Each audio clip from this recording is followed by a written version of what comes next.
100 shirts for only $395. 20 shirts for only $100. Greenleaf Printing and Designs. They're at 5526 Burkhart Road in Dayton and on the web at greenleafprinting.com.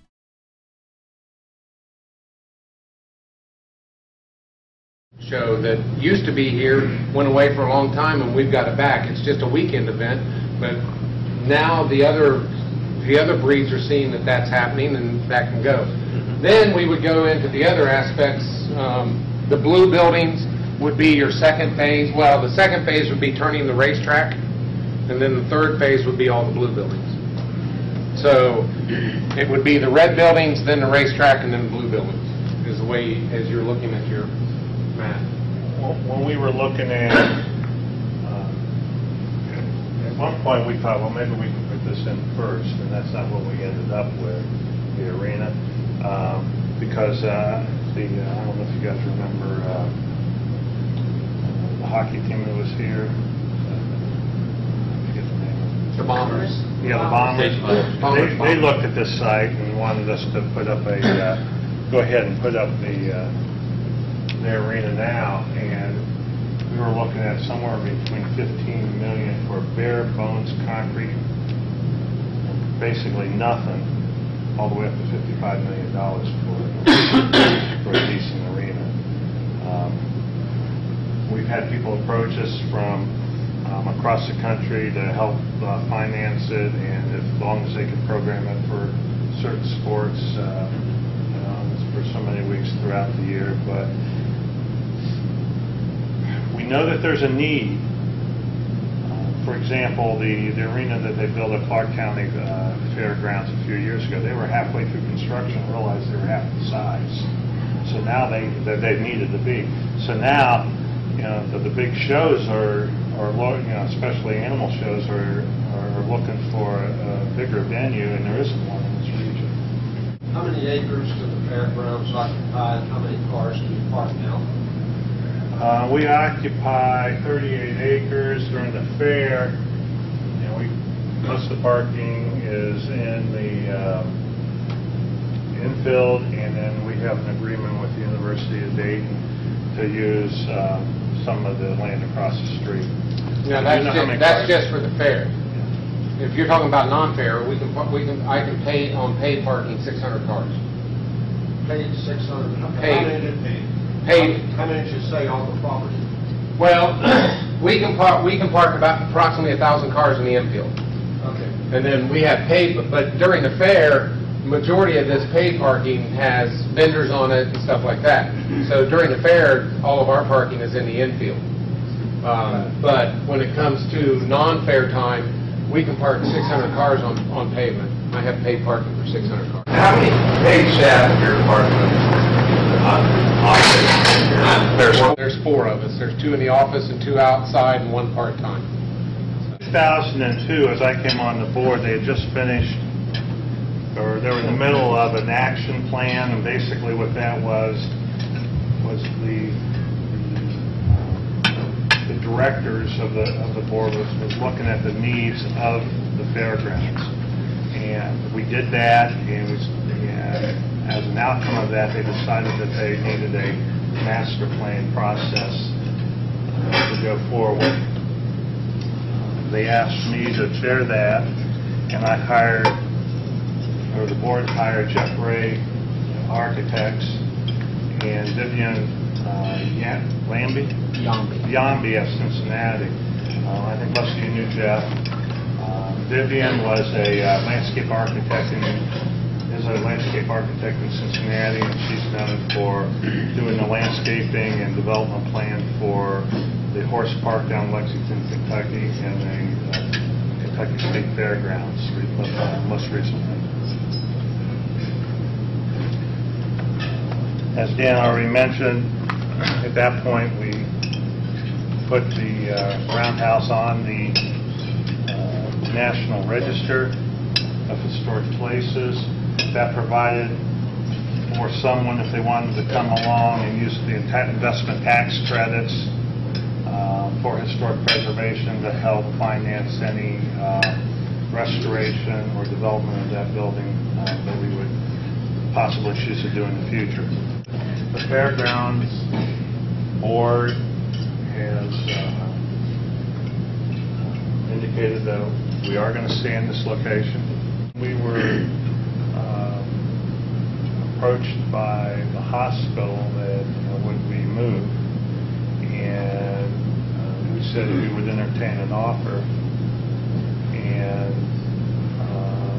then they never made an offer, so we went ahead and finished the master plan and said this is where we're going. As I indicated earlier, if it's a win-win-win for everybody around, the board will consider the possibility of moving. They have not taken it off the table.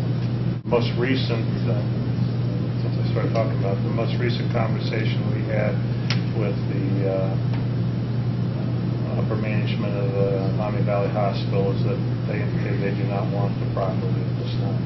The board isn't adverse to moving, but it has to be a win-win situation for everybody. The Fair Board, the community, the city, the county, the hospital. The years have always struggled with the highest and best use, and what is that? Because when we were talking about amenities, sometimes when industries want to come to Dayton or businesses come to Dayton, they want to bring a lot of their employees to the community, and they won't come unless they have certain amenities.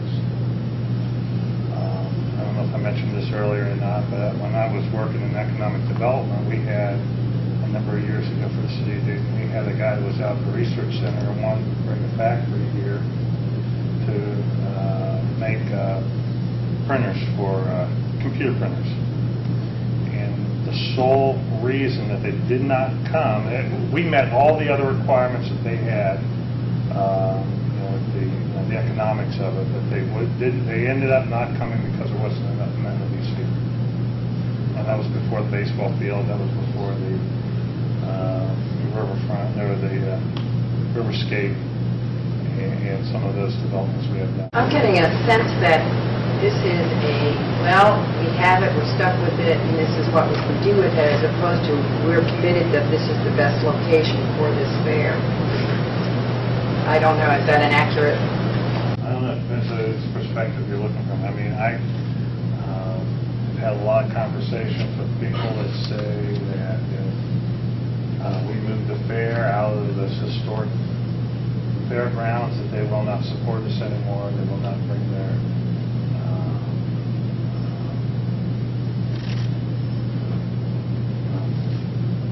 venues here. I hear all kinds of, everybody has their own personal thing that they want to promote in the community. Some is historical, some is economic development, and it's tough. One of the things we do in Spark is start in our mind thinking about synergies. So there are some synergies here with that new GE development.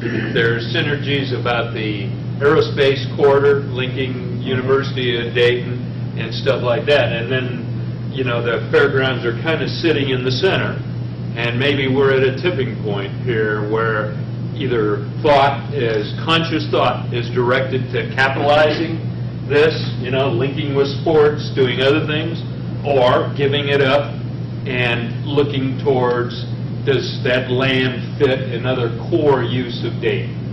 And that's kind of, I think, the question that a lot of people are picking at here. And so, I don't know if you guys want to address that, but I think where are we going forward with this, I think, is kind of the question we're nibbling in. I think that taking going with your direction there is I think there needs to be a lot more discussion. One of the stumbling blocks that we've had over the years, especially doing development on this project, is, and I hope I don't step on too many toes here, is that the county doesn't talk to the city, and a lot of departments don't talk with each other, and the private sector has their own vision of what they want, and nobody has really got together in a synergy to actually do something that not there yet. I mean, it's going to take a leader in the community to step up to the table and push it. I was on eBay the other day, long story short, found a wonderful book about Dayton, Ohio, and plans for the river corridor. Beautiful stuff they were going to do. Dated 1971, a whole book. Dayton is very good at making plans and not putting things into action. My question You know, and the scary part is, done? I see the young people here in this meeting nodding about that. And so my question is, we can sit and wait until, one day I'm a supermodel and turn into a princess, or I can do something about it. And I guess my question to you is, when are you going to start your capital campaign, and who are going to be your big targets to get this thing fixed up? This is me personally, that if the proper location was there, this board would look at it. But guess what? This board has no money to go out and build a new fairground. All right? What you're experiencing here is spark in action. This is what we came up with 4 years ago as our what we wanted to do that we thought would make the fairgrounds much more successful. We wanted to move the entrance down Stewart Street, possibly 2 buildings down here that would be income producing, turn the track, put it back at a mile track and put wider turns in, which is better for the racing. Those of you who remember, Stewart Street used to come out and around, and that was chopped off, I think in the 60s, to straighten out Stewart Street. The key part of the master plan is that we wanted to put a new multi-purpose building in. And when we surveyed the community and did our economic development study, our economic studies, there is a niche that is not being met here in the Dayton community for a 4,000 to 6,000 seat multi-purpose arena where you could have hockey, football, horse shows, cattle shows, anything like that, and we needed a multi-purpose building. We decided to put it on the north end up here, where the hill starts to go up, and then out front move the grandstand or build a new grandstand. We're still up in the air what we want to do with that. There was a lot of discussion about whether we want to rotate the track or just eliminate it totally and use it for some other type of development. Right now we're in limbo. We're trying to figure out what's going on with racing in Ohio. Beulah Park goes up on, is relocated from Columbus over to the old Delphi plant on Needmore. There'll be a need for a practice track and a place to stall some of the horses. 4 years ago when the economy started getting worse, we had to relook at the economics, and currently we are recessing all our needs. As part of that, we want to update the master plan and hopefully start doing some major construction in the next few years. Right now we're doing a lot of maintenance. We're putting new roofs and windows in a lot of the buildings to maintain them until we get to that point. I was talking to Donna a little bit a few weeks ago. She was talking about amenities and using amenities to attract economic development. I think the community here in Dayton and the region, we've done a very, very good job, and I think we're well on our way with the riverfront or the river area, the baseball stadium. We have the Air Force Museum. We have kayaking. The lower dams that's going in possibly downtown, as indicated in the papers. There's also kayaking going in up by Eastwood Lake.